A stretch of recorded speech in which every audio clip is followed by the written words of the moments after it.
everyone, welcome to Apni Pathshala Civil Services. I hope you all are doing well and having a good time so far. Welcome to this session. इस session के अंदर हम south China Sea dispute को समझने वाले हैं. South China Sea dispute, it has been a burning issue for last 10 to 15 years. South China Sea में जो चाइना का डोमिनेंस रहा है, साथ ही में जो पोटेंशियल है इस रीजन का for India, for other global powers and for the littoral countries surrounding this region, it holds an immense value and is a very important topic for our exams as well. So आज के इस session में हम पूरा south China सी को discuss करेंगे. The historical claims, the recent claims and recent developments जो इस region में हुए हैं, about 9-dash line and the strategies which China implement to take over this region. So let us get started.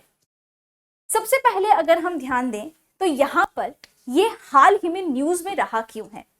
Because of the Philippines and China जो ships है उनके clashes की वजह से ये रीजन फिर से न्यूज में रहा है. China is allegedly engaging in repeated aggressive, unprofessional and illegal activities in the South China C.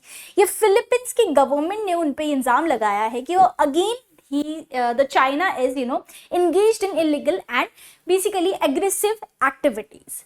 And यही announcement किसने किया है? फिलीपींस की गवर्नमेंट ने, due to the recent clashes between these two nations in this region.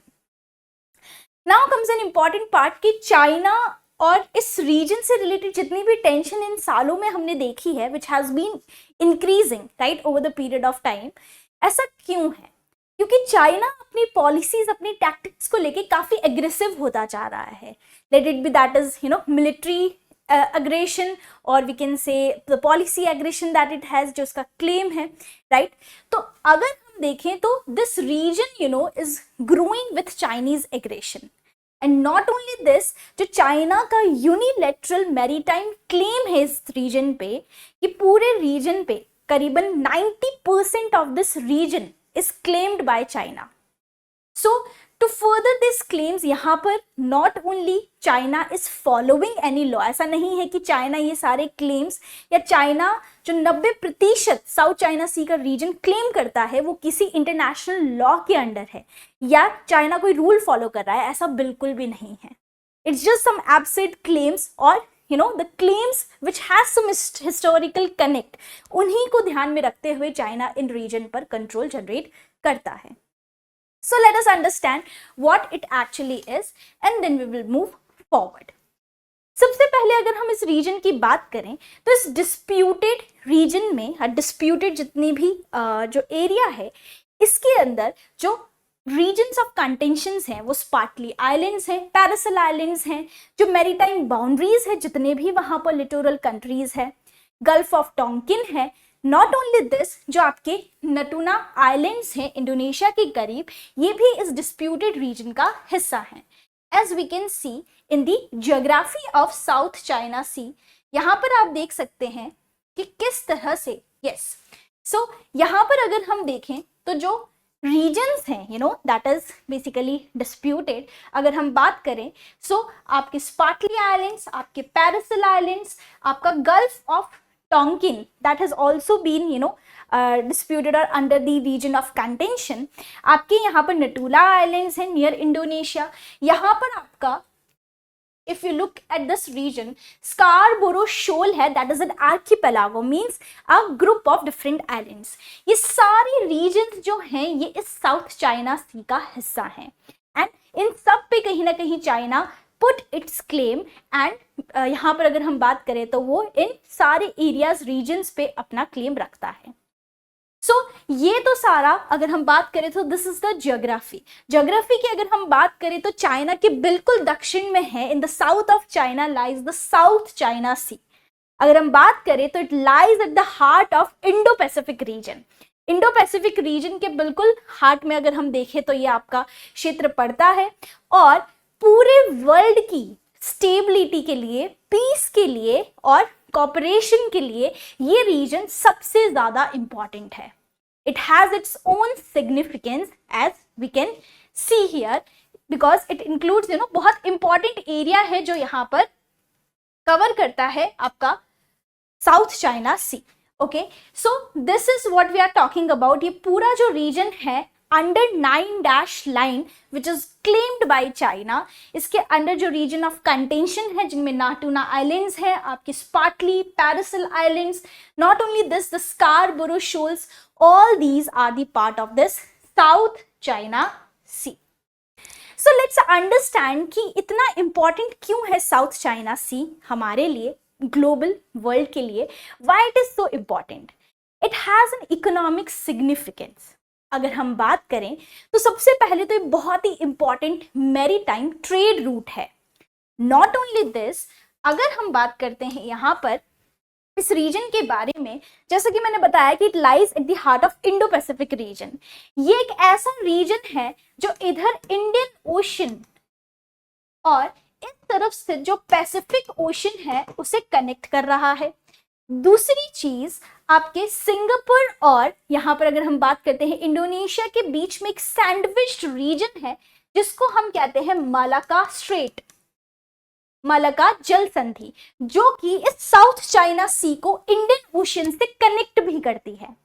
And that is the one choke point. अगर हम बात करें, अगर उसे बंद कर दिया जाए तो हमारे पास ऑल्टरनेटिव्स में सुंडा स्ट्रेट और लॉम्बोक स्ट्रेट तो है ही, पर ये एक one of the most important maritime trade route है।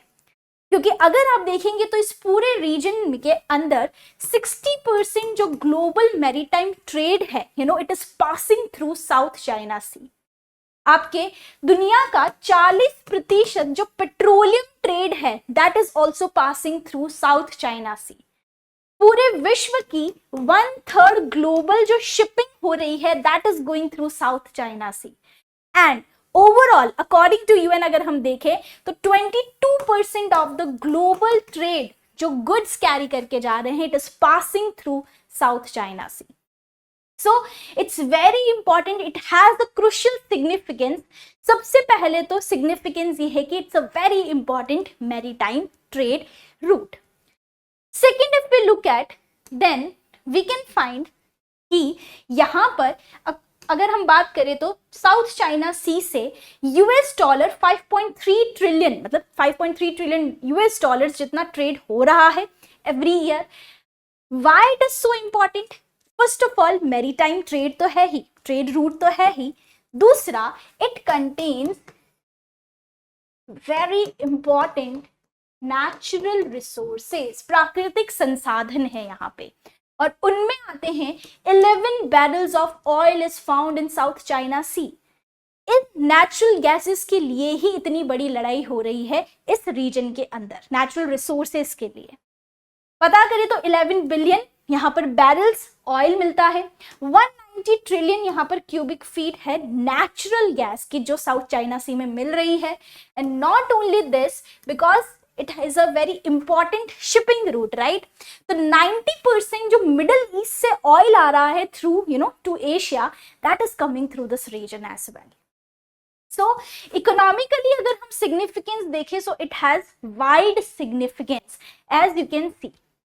एंड साथ ही साथ में because it contains plenty of natural resources, यहाँ पर जो मिलिट्री एग्रेशन है या मिलिट्री स्पेंडिंग है इस रीजन के अंदर, late it B by China और जापान और वियतनाम और फिलीपींस, सारी कंट्रीज अपनी मिलिट्री स्पेंडिंग को भी बहुत ज़्यादा इंक्रीज कर रही हैं over the period of time. So as we can see, and यहाँ पर even 10 coast guard patrol boats जो जापान ने डोनेट किए हैं फिलीपींस को। Not only this, China, Japan, they have like unfavorable impressions of each other. ऐसा क्यों है? See, इस रीजन में China is becoming very much dominant, but the other powers जैसे कि USA, ओके, तो यूएसए है, इंडिया है, right? So these powers if you talk about, उनकी भी एक प्रेजेंस हमेशा से इस रीजन में बनी रही है। If you talk about US already has its naval basis in this region. Not only this, US के अपनी एलाइड पावर्स हैं, एलाइड यहाँ पर it has allies like it has Japan, South Korea, India, Australia, तो presence हमेशा से इनकी बनी रही है, but it is very secondary. अगर हम बात करें तो इंडिया के लिए यहाँ पर कुछ स्टैंड लेना या इंडिया के लिए कुछ एक्शंस लेना यहाँ पर बहुत ज़रूरी बन जाता है, because it will become a threat, or we can say it can overpower or underpower the rising influence of China in this region.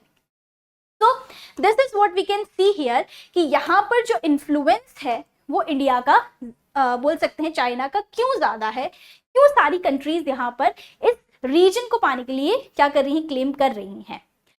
Now as I have told you कि 11 billion barrels, sea is home to rich fishing. Yes, बोल सकते हैं कि यहाँ पर it's a very rich fishing ground. Okay, बहुत सारे अगर हम देखें तो major source of income for millions of people lies in this region. It's a major fishing ground, इसलिए भी ये इतना रीजन सिग्निफिकेंट बन जाता है and is a crucial trade route as we discussed here.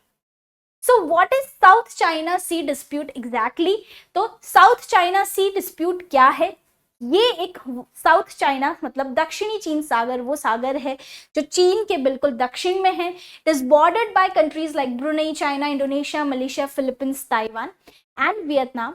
तो यहाँ पर अगर हम बात करें तो ये साउथ चाइना सी डिस्प्यूट के बारे में है और सारी ही कंट्रीज रीसेंट ईयर्स में अगर हम देखें तो इनकी जो टेंशंस है among this nations, it has been growing exponentially, right, because it is one of the critical maritime area and हर एक नेशन चाहता है कि it want to assert more power to the region. Now comes to the next part कि China और दूसरे nations, क्योंकि it's a majorly dispute between China and the littoral neighbouring countries that is surrounding the South China Sea. तो ऐसे कौन से claims हैं जिनके बेसिस पे चाइना और दूसरे देश जो भी नेशंस हैं वो क्लेम करते हैं कि उनका दे have a say in this region? Why is it so? So if we talk about the claims, so there are two type of claim. जो चाइना करता है that is particularly the historical claims, and जो दूसरे देश कर रहे हैं they are going according to the international law that is UN clause, जो United Nation Convention of Laws for the Sea है, जिसके अकॉर्डिंग एक इंटरनेशनल ट्रीटी है जिसके अकॉर्डिंग 200 नॉटिकल माइल तक, जिसको हम एक्सक्लूसिव इकोनॉमिक जोन कहते हैं, वहां तक के जो भी इकोनॉमिक रिसोर्सेज हैं, नेचुरल रिसोर्सेज हैं, उनका राइट उस कोस्टल कंट्री के पास ही होता है. That is from the base line of that country to 200 nautical miles in the sea. That we will discuss further. तो अगर हम यहाँ पर देखें तो चाइना की जो 9 डैश लाइन है वो ये है, right, that is 2000 kilometers we can say. and ये जो 9 डैश लाइन है ये पहले 11 डैश हुआ करती थी, right, including this Gulf of Tonkin region. But 47-49 के बीच वियतनामीज जो नॉर्थ वियतनाम वाला जो रीजन है उससे चाइना के जो रिलेशंस हैं that basically they collaborated with each other and that became kind of smooth. तो ये रीजन उसने यहाँ पर एलिमिनेट कर दिया, लाइक 11 डैश लाइन से it basically replace to 9 dash line. तो इसकी हिस्ट्री क्या है, what is the story here? तो यहाँ पर अगर हम देखें तो सबसे पहले ओरिजिनली जो था, जो डैश लाइन थी, that was 11 dash line only. Now who gave that? Kuomintang government, okay, जो कि यहाँ पर 1947 में साउथ चाइना सी में जो क्लेम बनाए थे उनमें 11 dash line they had associated और मार्क्ड. बट यहाँ पर अगर हम बात करें तो 1949 में एज आई टोल्ड यू कि 11 dashes were replaced with 9 dashes. Now it again has a region somewhere. तो यहाँ पर अगर हम बात करते हैं तो व्हाट वी कैन सी कि सबसे पहले देखिए जो लिगेसी है 9 डैश लाइन की, that has been going from 1949 only. Now what happened was कि 1939 के अंदर इस रीजन में साउथ चाइना सी में जापान का बहुत बड़ा कंट्रोल था and Japan was participating in world war 2 at that time. And Japan एक तरह से इमर्जिंग पावर था उस टाइम का and it had control over these regions in South China Sea. तो यहाँ पर होता ये है कि because they lost the war, Japan lost the war, तो यहाँ पर 1951 में एक ट्रीटी होती है जिसका नाम है treaty of Francisco. And according to this treaty, Japan had to relinquish these areas or the regions or the islands जिसपे उसने अपना बेस establish किया था, right? But इस ट्रीटी के अकॉर्डिंग ये तो तय हो गया कि जापान का इन पे कोई कंट्रोल नहीं है, बट इट वाजंट डिसाइडेड कि who will gain control over this islands now. कोई क्लैरिटी नहीं थी यहाँ पर कि अब ये रीजन किसके अंडर जाता है। And accordingly, because China made several claims here, right, as providing historical support that this region belong to them only. So ये चीज है, and presently we have been following, you know, this 1949 decision that was made, and then in 1954 the Geneva Accord which ended the first Indo-China War. Now देखो होता क्या है कि पहले जो आपका ये वाला एरिया हुआ करता है, yes, this area, you know, this area, Vietnam, Laos, Cambodia, that was under France and Germany in 1930s, right? So what actually happened here was कि यहाँ पर अगर हम देखें तो what actually happened कि जो फर्स्ट इंडो चाइना वॉर जब खत्म होता है, इंडो चाइना वॉर का सीधा सा मतलब है that peninsula as we can see, okay, so it gave South Vietnam control of the Vietnamese territory. अब होता ये है कि जो साउथ वियतनाम, वियतनाम भी दो पोर्शंस में बटा था, in north and in south Vietnam, and it was divided by 17th parallel line. So the north and south Vietnam were divided by 17th parallel. And here we could see कि यहाँ पर जो north Vietnam है, they were influenced by the People's Republic of China at that time, and the south Vietnam after the end of Indo China war we have seen कि south Vietnam को control दिया गया over the Vietnamese territories. And here we saw, यहाँ पर हमने क्या देखा कि जो आइलैंड्स थे, पैरासिल्स और आपके स्पाटलेस जो आइलैंड है, इनका कंट्रोल भी, because they come in front of Vietnam, इनका कंट्रोल भी किससे दिया गया? वियतनाम को दिया गया. पर North Vietnam, because it was under the influence of China, यहाँ पर चाइना को उसने लॉफुल क्लेमेंट माना of these islands. So there are two disputes here, like as we can see. सबसे पहले तो जब जापान उस रीजन को छोड़ के गया, there was no clarity that who will, you know, take over these islands, who will gain control. Second was after the, you know, Geneva Accord, after the end of Indo-China War, we have seen कि Vietnam दो regions में बटा था by 17th parallel, and South Vietnam was given the chance, or we can say South Vietnam was given the priority कि आपको Vietnam और Vietnam की जो टेरिटरीज है उनको अपना कंट्रोल देखना है.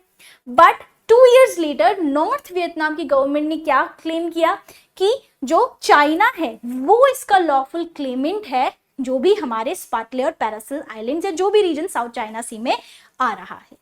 And that basically, you know, led to the like conclusion that we are at today. So this is what we can see. Now that is the historical claim made by China. What is the other claim made by nations जो littoral countries हैं? So that is कि हम मानते हैं international law को, that is UN clause. And according to this claim or according to this action, China is actually violating this UN clause, because UN clause क्या कहता है कि any country which has a coastal line, तो उसके पास अपनी base line मतलब आधार रेखा से 200 nautical mile तक का जो रीजन है वो उसके अंदर, मतलब उसके पास राइट्स हैं उसके, that comes under exclusive economic zone, जिसमें जो भी रिसोर्सेज हैं, नेचुरल रिसोर्सेज हो गए, जो भी इकोनॉमिक राइट्स हैं वो उस देश के होते हैं. तो according to exclusive economic zone, Vietnam, Malaysia, right, then we have Philippines, all these countries अगर हम बात करें, they have created their own, you know, like blue dash line जिसको आप कह सकते हो कि ये उनके एक्सक्लूसिव इकोनॉमिक जोन का हिस्सा है, that is falling under south China C. And what China is doing, China is even trying to create artificial islands. अब चाइना बोल रहा है कि अच्छा, अगर आप लोग इन लॉज को मान रहे हो, इंटरनेशनल लॉ को, 200 नॉटिकल माइल्स तक का एरिया अगर आपको चाहिए, तो व्हाट इट डज इज कि ये आर्टिफिशियल आइलैंड्स बनाता है साउथ चाइना सी के अंदर, एंड देन इट सेज कि चलो मैंने यहाँ आर्टिफिशियल आइलैंड बना दिया तो मेरा इतना हिस्सा लाइक एक्सक्लूसिव इकोनॉमिक जोन में आ रहा है, artificial island, right? So this is what the dispute has been going on, and we will see at the end of the session कि what could be the way out. तो ये जो पूरी technique है चाइना की to claim this territories धीरे धीरे over the period of time, इस टेक्निक या स्ट्रैटेजी का भी एक नाम है, दैट इज नोन एज सलामी slicing, and it's a strategy जिसमें हम छोटे छोटे एक्शंस लेके एक बड़े गोल की तरफ आगे बढ़ते हैं, right? Because it would be difficult और इलीगल, क्योंकि ये बहुत मुश्किल और इलीगल होता है एक ही टाइम पर एक ही बार में उसे अचीव कर लेना। अगर चाइना जाके पूरा ही क्लेम, पूरा हड़प ले एक तरह से उस रीजन को, that will create a larger tension, but what it is doing is taking smaller actions to conquer the whole region. So this strategy is known as salami slicing, and you can take a note of it because it will help you in your exams as well. Okay, so now comes the role of India, कि भारत क्या कर रहा है looking at the South China dispute. So if we look at India's strategy, we are now moving towards look east policy to act east policy. अब हम act east policy की तरफ जा रहे हैं, act east policy, and recently we have seen so many like initiatives, जैसे कि Vietnam को, because we have developed make in India, and make in India का जो इनिशिएटिव है वो हम भारत में लेकर आए हैं, साथ ही में हम एक्ट ईस्ट पॉलिसी की तरफ काम कर रहे हैं, initiatives like Sagar. So we have been acting on it instead of just having a thought on eastern side of us. So this is very important for us, and we are concerned, हम बहुत ज़्यादा concern है, क्योंकि अगर हम बात करें तो साउथ चाइना सी हमारे लिए इसलिए ज़रूरी हो जाता है क्योंकि इंडिया का 55% जो ट्रेड है वो इसी साउथ चाइना सी से पास हो रहा है. सो अगर साउथ चाइना सी में चाइना की मोनोपोली हो जाती है तो it will completely disrupt the whole trade that is system that is going on. It will disrupt the regional stability. जो peace है, जो political stability है, right, that will be disrupted at all. अगर हम यहाँ पर देखें, and जो freedom है of navigation through this region, that will be also taken. Now the important part is what are the steps that can be taken to settle the South China Sea dispute. Yes, one more point that I added before, कि how is India catering to that, because we are now building bases Vietnam, अगर हम बात करें Vietnam से हमने oil को extract करने के लिए हमारी खुद की इंडियन कंपनी वहाँ पे एस्टैब्लिश करी है. In return we are helping Vietnam with military weapons, like we have gifted them BrahMos. So that is overall connected with our strategy. जो भी हम मेक इन इंडिया में इम्प्लीमेंटेशन कर रहे हैं, that is also basically helping our to improve our international relation, ताकि हमारा भी एक स्टैंड और प्रेजेंस हो साउथ चाइना सी के अंदर. So this is one thing you should note down, and now comes the steps that can be taken to settle down this dispute. तो steps में ये है कि जो भी लोग या जो भी नेशंस यहाँ पर क्लेम करते हैं, okay, they should come to a proposal जहाँ पर एक एग्रीमेंट हो, और इंटरनेशनल वाटर्स, क्योंकि it's not anybody's property, like we can say it's for all. तो कहीं ना कहीं फ्री नेविगेशन के लिए हम ऐसे एग्रीमेंट पर पहुंच पाए जहाँ पर सारे जो क्लेमेंट्स हैं उनका से यहाँ पर हो. दूसरा पॉसिबल सोल्यूशन है कि हम कॉमन ओनरशिप, एक म्यूचुअल डिसीजन पर आए, क्योंकि जो साउथ चाइना सी है उसके अंदर जो भी ट्रेड हो रहा है, जिससे जो भी रेवेन्यूज जनरेट हो रहा है, उसमें हम एक म्यूचुअल डिसीजन पे आ सकते हैं कि it will be distributed among all equitably. So that is the other way out. Third way out could be जो भी डिस्प्यूटिंग कंट्रीज हैं, राइट, वो एक न्यूट्रल पार्टी के पास जाएं जो एडजुडिकेट या फिर एक जजमेंट ला पाए कि किस तरह से हमें इस क्षेत्र में आगे बढ़ना है, या फिर यूएन क्लॉज में अगर कोई अमेंडमेंट कर पाए. And at last as we can see कि यहाँ पर जो आसियान है, which is a regional grouping, okay, that is for the 10 nations, so it has also been involved, but decision जो है that has been yet to take.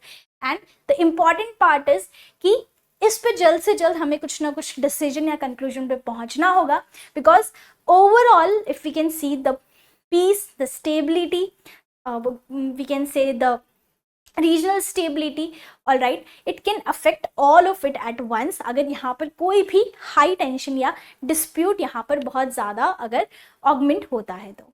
So this was about South China Sea and disputes related to it. I hope you have enjoyed the session. Let me know in the comments what are the other issues that you would like us to present for you. जो भी issues अगर आप चाहें, so we will bring it up for you. Thank you so much for watching.